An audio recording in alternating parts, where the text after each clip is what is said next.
Hi there, my name is Elderflower. I am 27 years young and I live here in sunny Brisbane, but I am from the UK originally, hence my weird hybrid Australian English accent.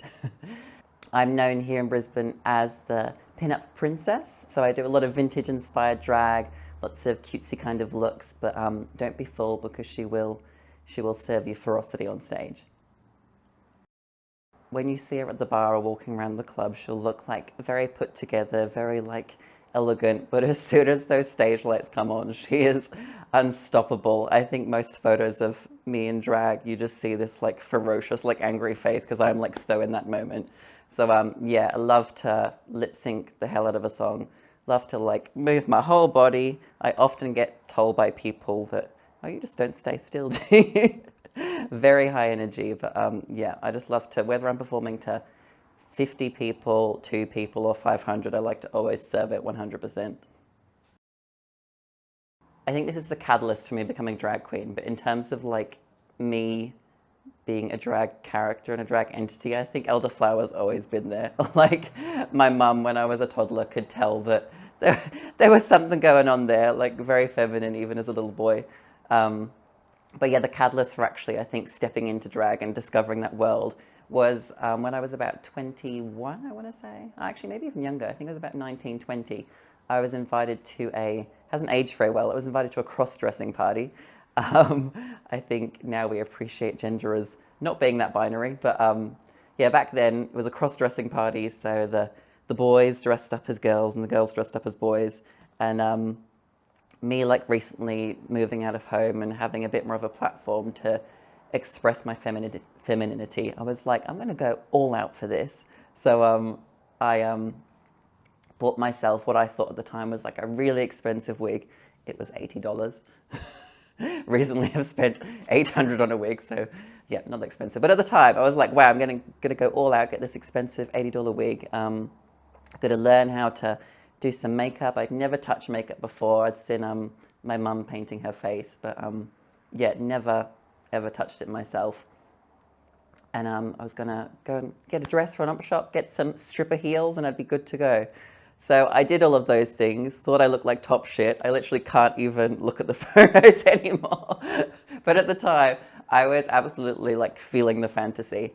And even then, with like this chalky, smoky eye and this badly blended like nose contour that was actually like here on my cheeks rather than here, was not good. But even then, I remember being so surprised at how that makeup and how that transition made me feel. Like, I think it brought out a confidence in me that I didn't realize was there. And there's just something really powerful about stepping into that feminine space when you've been suppressing it for so long and then being like, actually, I'm going to give myself permission and license to kind of break boundaries and do what like society isn't telling me to do. So I went to this party and it was just like such a freeing experience. And after the dust settled and the party was over, and a few days afterwards, I was like, actually, I really want to explore this idea of drag more and explore this more feminine side of me. So yeah, I got some cheap makeup, got some brushes, and just started practicing at home. And that was when my partner Jacob got involved because he actually had quite an interest in makeup as well. So we'd start watching like YouTube videos together, we'd start practicing, and it became like this little ritual thing we did where we'd meet up. We were still living separately at this point, so we'd meet up and we'd just spend hours and hours playing around with makeup, like covering our brows, doing these intense drag faces, literally into like the wee hours in the morning sometimes, trying to do these drag faces to take some photos and then take it all off again and go to bed. And that was what we did for like several years, I think. I think it was about 2.5 years we just did that, playing around with makeup. And yeah, it got to the point where we were like, we're actually getting okay at this. Like for me, it definitely was a journey. There was this one early face where I thought I'd do like this double cut crease. It literally looks like I have 4 eyebrows. It is no good. But anyway, it's cool, all good, humble beginnings. And yeah, so we got to the point where the makeup was acceptable. We were like, we've been spending all this time like being creative at home, learning this. We're at the point now where we should actually share it with the world. So that was when I feel like Elderflower was really born. Even though I did go to that party like that cross-dressing party, it didn't feel like I had a character at that point. It just felt like Adam dressing up in women's clothes. But by the time I'd taken those few years to kind of develop a brand and a character, work out what makeup worked for my face, that was when Elle really was kind of like let out of the cage. And it was funny, that first time we did drag, we thought like, oh, we're just going to get it out of our system. It'll be like a one-off. But we did it, and it brought us so much joy, but it also brought so many other people joy as well. Like um, this debut of doing drag, which I'm talking about, we actually went to the Brisbane Pride Fair Day. We did the Pride Rally March. And so there was lots of people of all ages around, and having like kids coming up to us and being so excited and seeing how much joy us being ourselves brought them was just really, really special. So I think, yeah, I think it was that moment where we kind of had caught the drag bug and decided to just like keep going with it and see what would happen. So yeah, that was Elderflower. She's been unstoppable ever since. So Elderflower, she is, as I've mentioned already, she pulls a lot of like vintage references into her drag. Having said that, obviously not historically accurate. Like I don't think there were many women in the 50s walking around with a chiseled nose contour and overdrawn lips like this. But I like to pull things from periods gone and kind of bring them into a modern drag setting and put my spin on it. So with this outfit, for example, I've got some gloves which are very like 50s with like a little button detail. I've got my little brooch, cinched in waist with a fierce little belt, and I've got my Marilyn locks as well in signature Elderflower ginger. But yeah, so I bring those vintage elements in, but I like to bring it into a modern setting. I like it to be relatable to a modern audience as well. And I love modern pop music as well. Like when I first started drag, I thought, oh, but my look is so old school, but the songs I want to perform are modern. But I think I got to a point where I was like, actually, that's fine. Like, it's drag. It doesn't have to make sense. I don't have to be serving people history on stage, but I can just take pieces from the past, incorporate them into my look, and yeah, share it with people. So I like to do like a lot of poppy numbers. I like a bit of spoken word. Like I find it really satisfying when you can get your lip sync in time with like spoken word and like get every breath and syllable of the song correct. I think for me, I really love the illusion of drag. So I think having people really believe that you're like speaking or singing or that you're like having to prepare your lungs for this big note, it's all about that wonderful illusion and mystique of drag. So I really love that. Absolutely love to just serve so much energy on stage as well. I think because I did grow up being quite like suppressing my femininity and being a bit shy, it's just for me getting on stage is a perfect opportunity to let that all go. Actually be like, I'm up here for 3 to 4 minutes where I have nothing to do except sell myself to people, perform, make them happy, make them cheer. So it's one of those things that's like a bit scary, but also like really liberating. I feel like drag is just like pure subversion and escapism. It is like a middle finger to society and everything that society tells us we should be. But it's also just like pure joy and pure fantasy, but it's captured in a way which brings people together and can be a reality for people. Like I always feel like when you're at a drag show, whether you're the person performing or the person consuming it, you're not thinking about home life, you're not thinking about issues. You're just there in that moment connecting with this person on like a very creative and raw level. I don't think it has any rules. I don't think it's men dressing up as women. I don't think it's women dressing up as men. I think it's just taking on an exaggerated form and just like subverting what is expected of you. Being like, I was born this way, society's telling me to do this, but I'm gonna not do that. And I'm just gonna do what my heart tells me to do and share it with people. I think that's a big part of it. Drag is so much about the sharing and actually allowing other people in on that journey with you.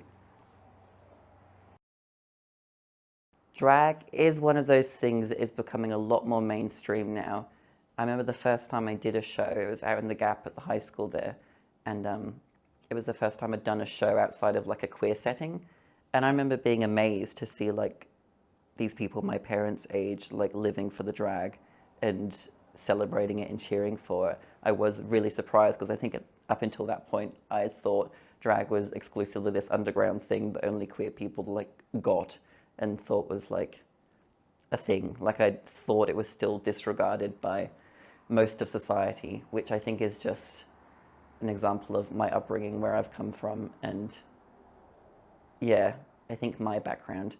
But to see everyone embracing it now is wonderful, but it absolutely is very different in all the settings. So at Fluffy, for example, you can do, the crowds there are so vocal. They are like so noisy, like everyone in the front row, even if you're just like trotting across the stage, not doing anything particularly exciting, they are living for it. And you feed off that energy. And I think that's why it's one of my favorite gigs, because that encourages you to do more, engage with people.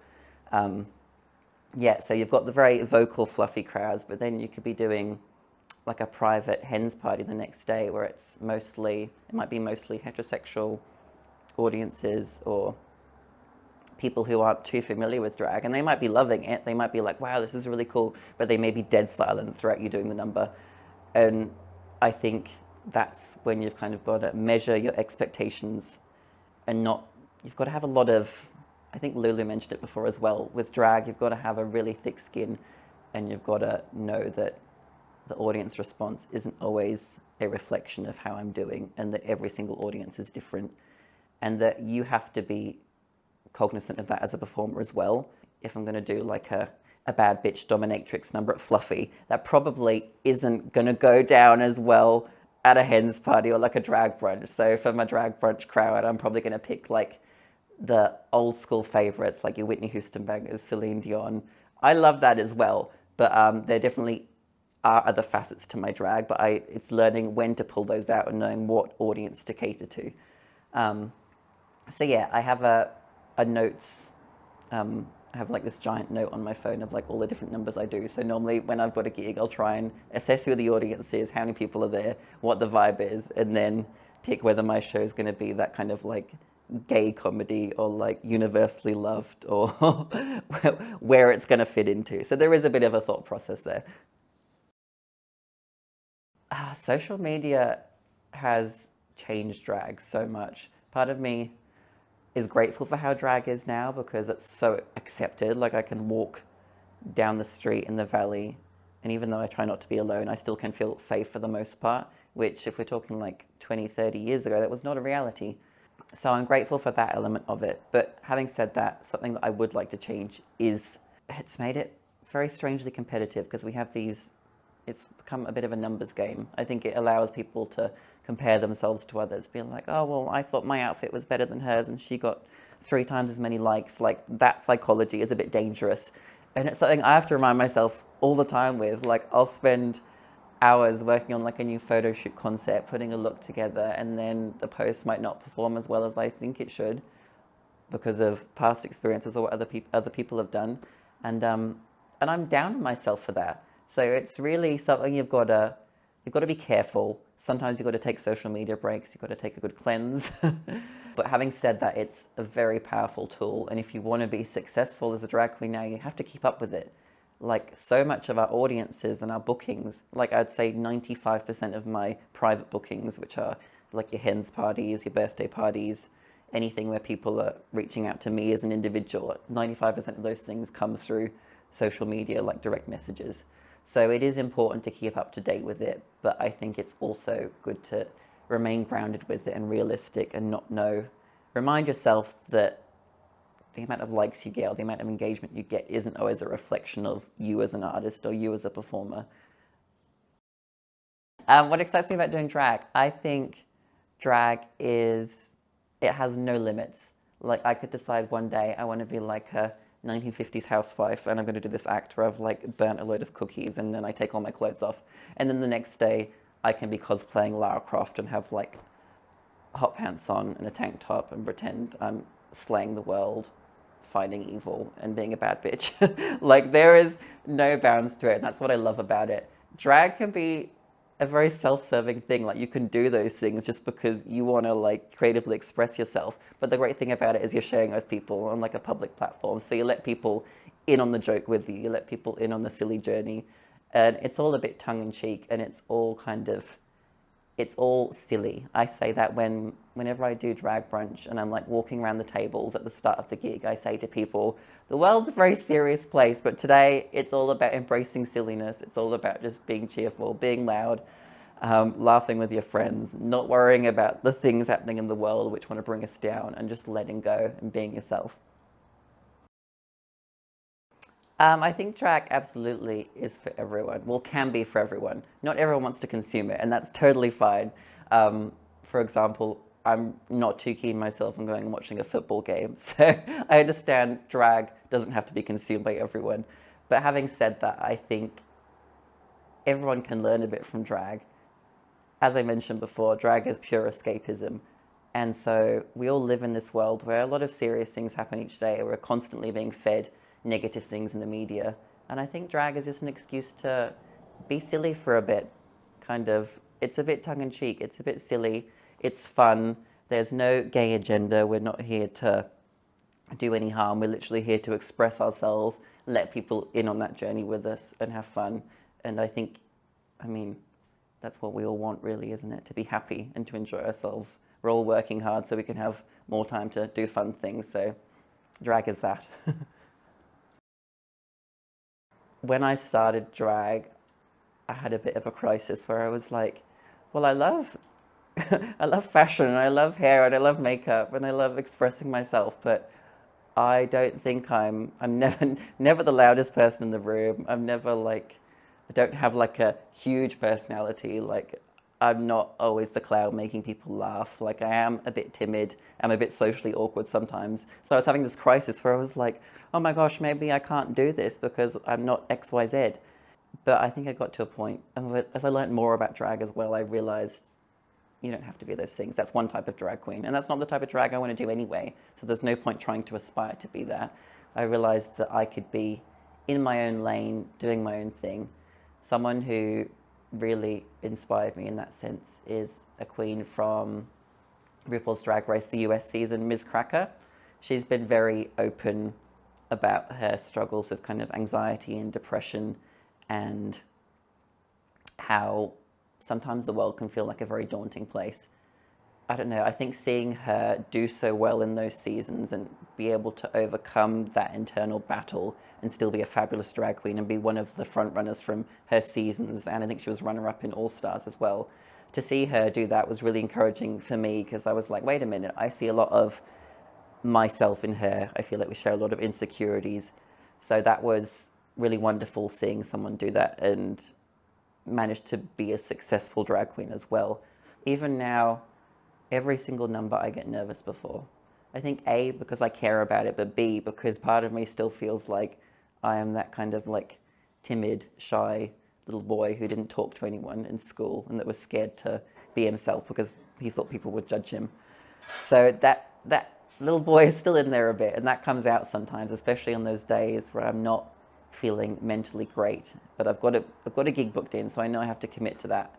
And yeah, those days it does just feel really hard. But at the end of the day, I know that expressing myself creatively and being me and being on this crazy journey is what I want to do. So I just push past those days. And I'm like, well, I feel like this way today. I'm not going to feel that way tomorrow. I don't want to let these people down.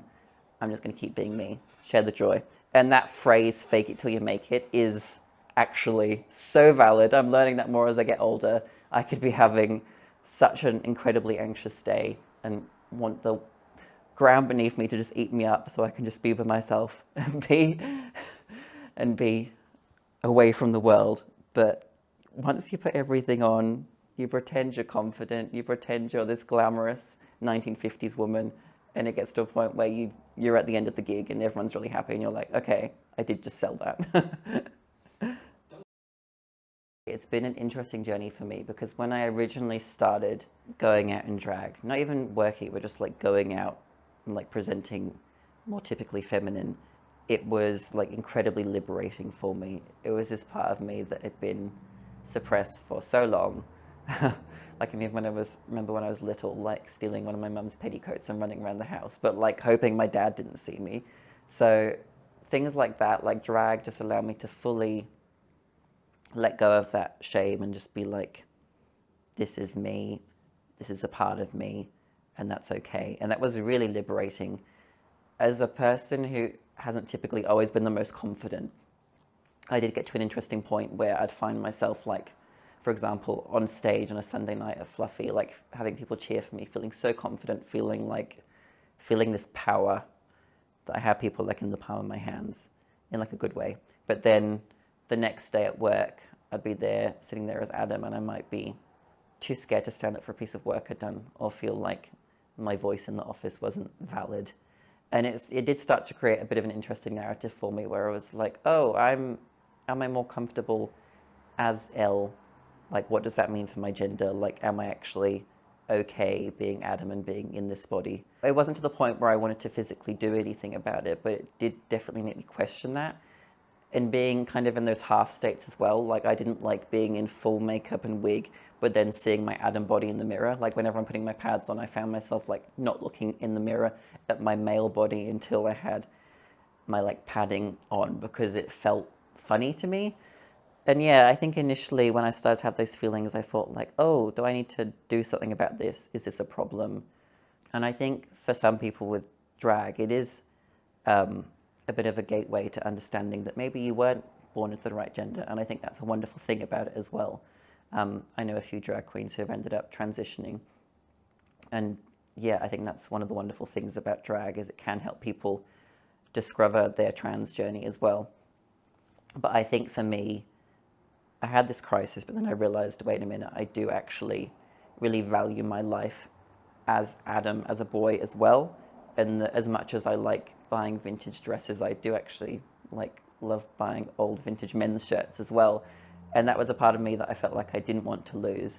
Yeah, I got to a point where I was like, actually, I don't, these feelings don't actually warrant me making any kind of big life decision. They're just feelings, and I'm allowed to embrace them as I want to. It's okay if I finish the gig and actually I want to stay as Elle a bit longer. And like, I remember once I was invited for drinks after being at a gig, and a lot of people were in half drag or fully got out of drag, and I was like, you know what, I want to stay being Elle.